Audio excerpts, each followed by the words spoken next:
Hola, bienvenido a nuestro tercer módulo, en el cual nos vamos a enfocar sobre todo en el diseño de recursos digitales para tus sesiones o experiencias de aprendizaje. Soy Ricardo Andrés Salas Dorado.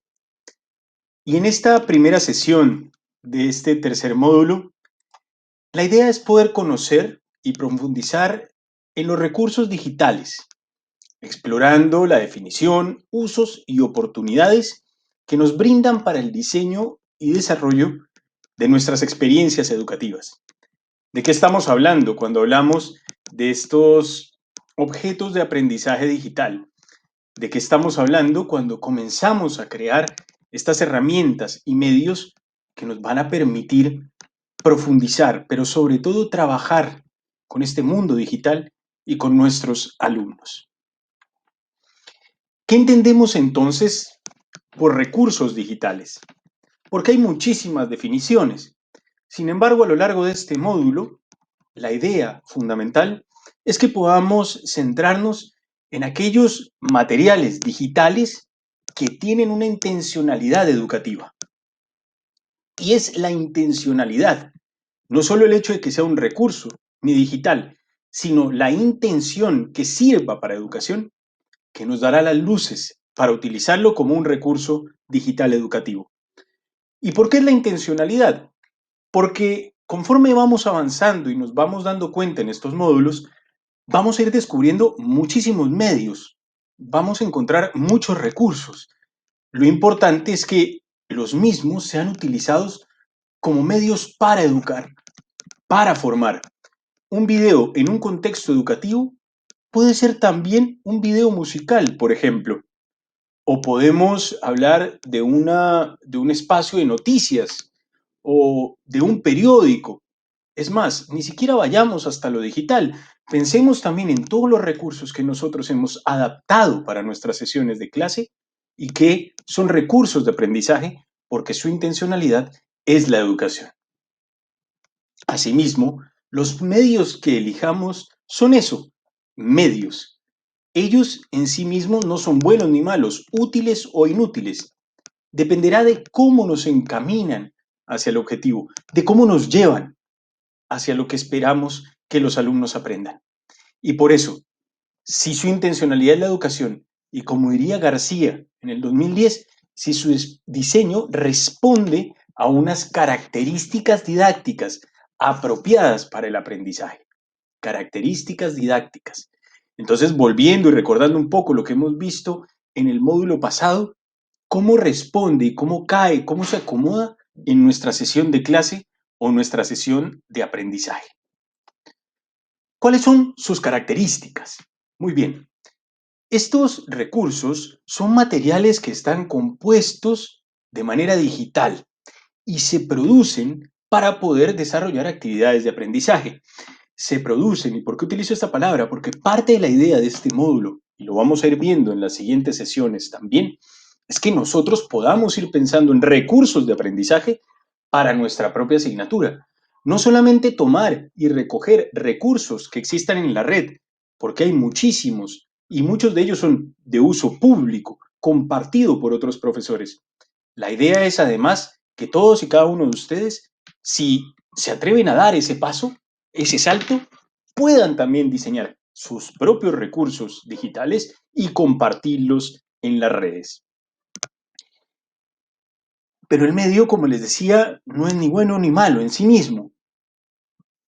¿Por qué lo podríamos decir como un recurso eficiente o bueno, efectivo para nuestra clase? Número uno, que nos permita avanzar en el aprendizaje, ya sea de contenidos conceptuales, que nos ayude a desarrollar competencias, habilidades en los alumnos, que les permita a ellos ganar también habilidades procedimentales e ir avanzando y madurando en esos procesos. Desde ya les voy dando una idea para que la vayan teniendo. En el cuarto módulo vamos a ver cómo algunas herramientas digitales nos ayudan también para la evaluación y cómo algunas estrategias pedagógicas nos permiten también dar retroalimentación de ese proceso. Pero eso lo veremos en el cuarto módulo. Asimismo, Un recurso educativo digital va a ser efectivo en la medida que le permita al estudiante, a la persona, a mi público objetivo, mejorar en actitudes o formarse en valores. Mejorar en actitudes o formarse en valores. Vemos acá cómo, nuevamente, siguiendo además las pautas del aprendizaje activo, el alumno es el centro. Y por ser el centro, como es la persona el centro, el eje principal, la efectividad del medio se dará en cuanto le permita al alumno aprender más, conocer más, ser una mejor persona, llegar a ser la mejor versión de sí mismo. Pasando un poco más al plano técnico, los recursos digitales educativos deben utilizar multimedia, múltiples medios digitales, audio, sonido, video. Podemos utilizar, por ejemplo, el software Powtoon para hacer animaciones propias o incluso utilizar un PowerPoint donde podemos incluir videos, música, encuestas. La interactividad debe permitir que los alumnos interactúen, que sea fácil la interacción de ellos con el medio, pero también entre ellos, que pueda ser una forma de interactuar en clase. La accesibilidad, que el acceso, el entrar, el poder comenzar a usarlo, sea también permitido y fácil, que pueda tener diversos medios para acceder. Y en ese sentido, un paréntesis, recordemos que las condiciones de cada alumno son distintas, entonces debemos pensar si el alumno va a tener o no una posibilidad de acceder al medio digital. Y por último, la flexibilidad. Debemos pensar nuevamente en esos recursos que tienen los alumnos, como es su internet, si es que van a tener capacidad de utilizarlo en X o Y dispositivo, que puede usarse en diferentes momentos, que se puede acceder en diferentes momentos. Estos recursos digitales también deben buscar ser modulares. Y pensemos en los muebles que se arman por módulos, o pensemos en los mismos módulos que nosotros conocemos. La idea es que el recurso digital pueda acomodarse de distintas maneras y que pueda ir en distintos momentos de la sesión de clase. Eso también nos habla de la flexibilidad, característica que hablamos antes, que sea un medio tan flexible que pueda acomodarse en distintas situaciones. Eso nos lleva a la adaptabilidad y reusabilidad, que se pueda adaptar a distintas experiencias de aprendizaje, que sean recursos a los cuales podemos regresar y que en ese regresar puedan utilizarse de maneras distintas. Eso, por ejemplo, generando un salón de clase virtual con una plataforma como Google Classroom o ClassDojo, en donde yo genero un aula virtual y ahí puedo ir y regresar de distintas maneras. La interoperabilidad. Es importante, y algunos de los recursos que vamos a compartir más adelante, que permitan distintos sistemas operativos que puedan ser accedidos por usuarios de Android, de Microsoft, de los desarrollos de Apple, que les permita tener operación en distintos puntos. Y no se preocupen si para algunos de ustedes este es un lenguaje nuevo, desconocido, extraño, porque muchas de las plataformas que vamos a estar compartiendo son de interoperabilidad propia. Permiten usarse en distintos sistemas operativos. Y por último, la portabilidad. Miren cómo todo se relaciona. En este caso, la portabilidad es que pensemos las circunstancias en las que está el alumno, de manera tal que nuestro recurso multimedia no sea muy pesado, ni que tenga muchos megas o incluso gigas que dificulte el ser descargado. Porque en la medida que permitamos en la descarga de los recursos, el alumno podrá llevarlo y hacer uso de él en el lugar donde se encuentre. Recordemos que parte del desafío también es ese, que, por ejemplo, si pasásemos a tener clases mixtas con algunos alumnos virtuales y otros alumnos presenciales, esta portabilidad debe ser una de las características importantes. Entonces, multimedia, interactividad, modularidad, adaptabilidad, accesibilidad, interoperabilidad, flexibilidad y portabilidad, características fundamentales para los recursos digitales. ¿Y por qué hemos hablado tanto de los recursos digitales? porque nos presentan ventajas significativas y ventajas reales. ¿Por qué? Primero porque nos permite acercarnos al alumno en un lenguaje que para ellos puede ser más familiar. Recordemos que lo hemos mencionado antes, no necesariamente nuestros alumnos son versados en tecnología o versados en el mundo digital. Sí, son generaciones que han tenido mucha más interacción. Sí, son generaciones que han nacido en una era más digital que las nuestras. Sin embargo, muchos de ellos son también analfabetas digitales. ¿Qué quiere decir eso? Que saben más o menos maniobrar, moverse, esquipear si se quiere, pero ya manejar las herramientas, conocer no solo el potencial, sino dejar que ese potencial crezca, no todos lo tienen. Y parte de nuestra responsabilidad también, que es muy exigente, es ponernos al día lo más rápido posible. Número uno, para poder hablar su lenguaje, pero número dos, para que nosotros, como maestros, podamos ayudarlos también a ellos a crecer y madurar en su ciudadanía digital, en aprender a hacer uso de estos recursos, en poder sacar provecho de ellos.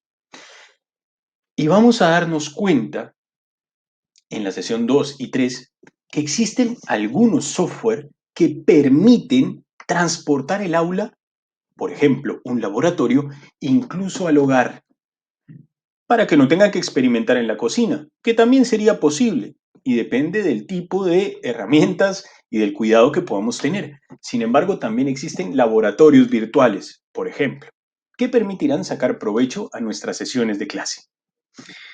Hay softwares, por ejemplo, para lectura y que están desarrollados para motivar a los alumnos a leer.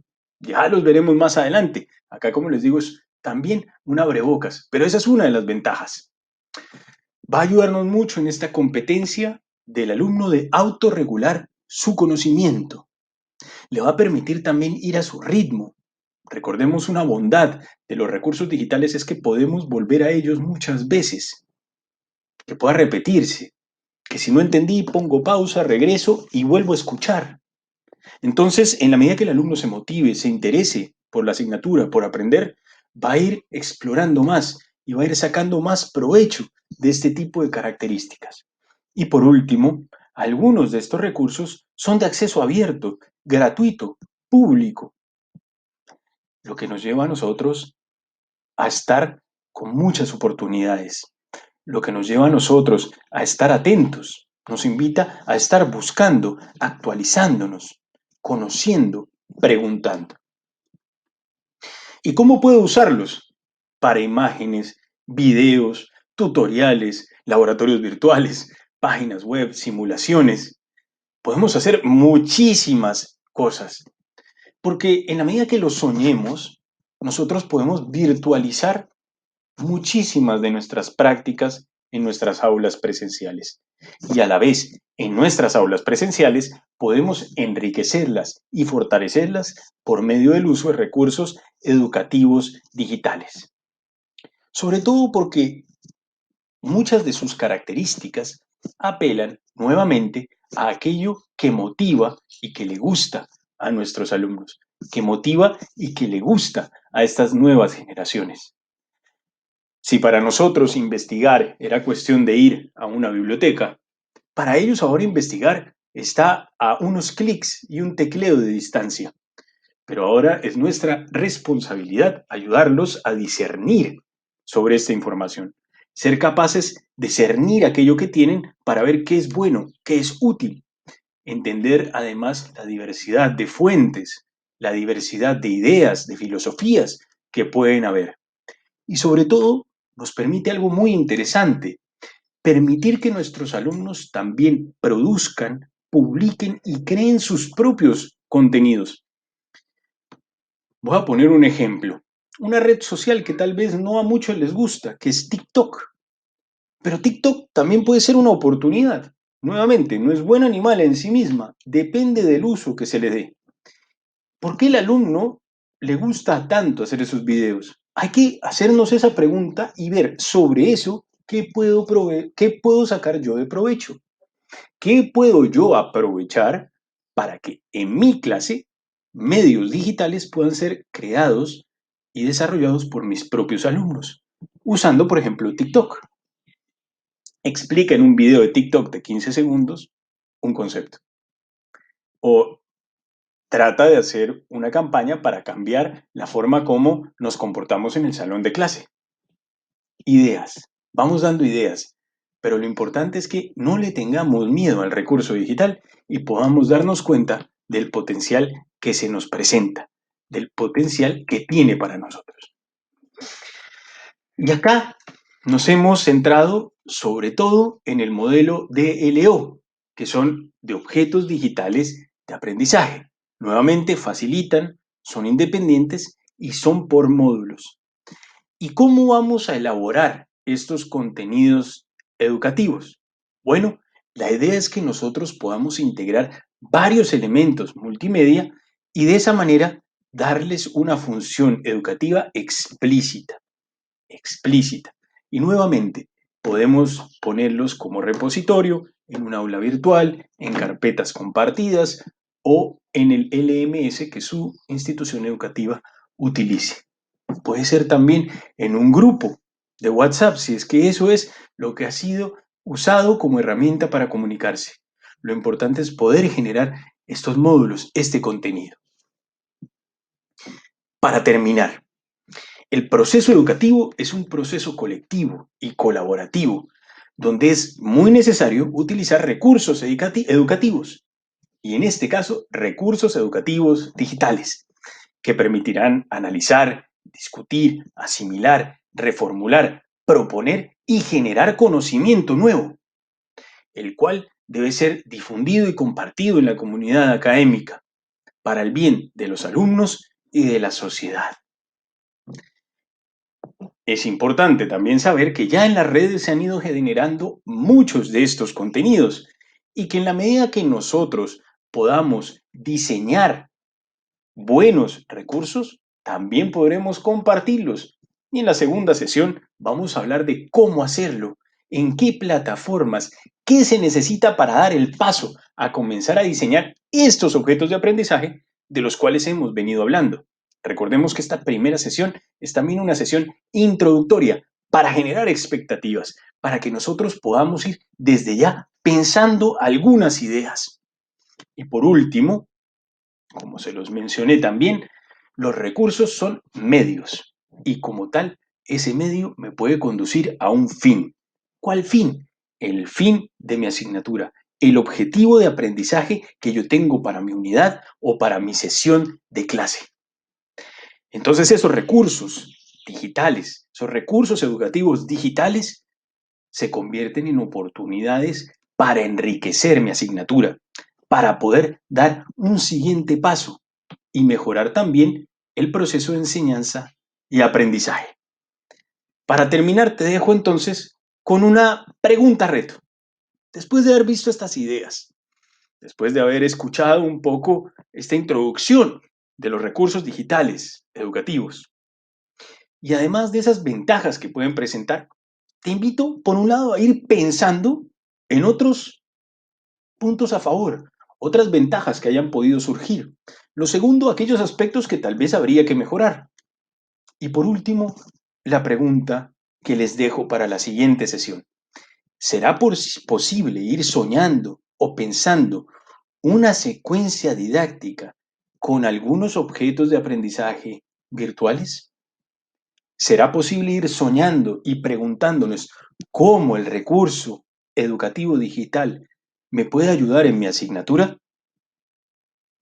Vamos pensando, escribamos esa respuesta, vayamos pensando para tenerla en el tintero y ver cómo entramos ya a nuestra segunda sesión y comenzamos a ver la producción de estos recursos educativos digitales.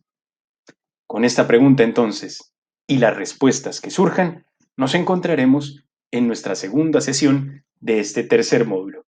Muchas gracias.